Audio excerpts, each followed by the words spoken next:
La iglesia románica de Santa María de Herbón es uno de los testimonios más significativos del pasado medieval de la comarca de Luya. Su origen se sitúa a finales del siglo XII o comienzos del XIII, en un periodo en el que Galicia vivía una intensa actividad constructiva ligada al auge del románico y al fortalecimiento de las instituciones eclesiásticas. El templo formaba parte de un pequeño núcleo religioso vinculado al cercano convento franciscano de Herbón, fundado en el siglo XIV, aunque la iglesia es anterior. Esta relación sería clave para entender su continuidad a lo largo de los siglos.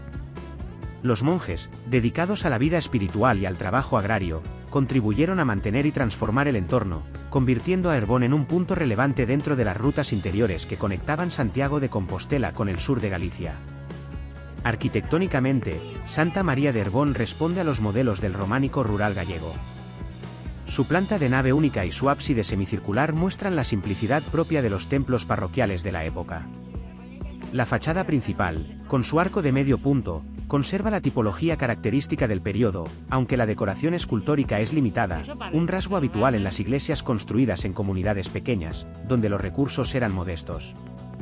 A pesar de su aparente sencillez, elementos como los canecillos del alero permiten rastrear influencias del románico compostelano.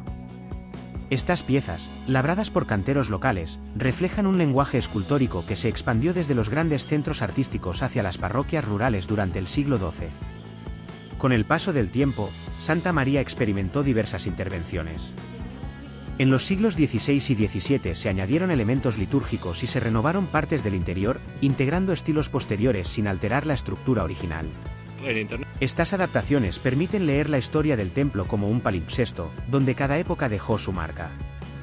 Hoy, la iglesia permanece como un valioso documento en piedra que nos conecta con la organización social, religiosa y económica de la Galicia medieval.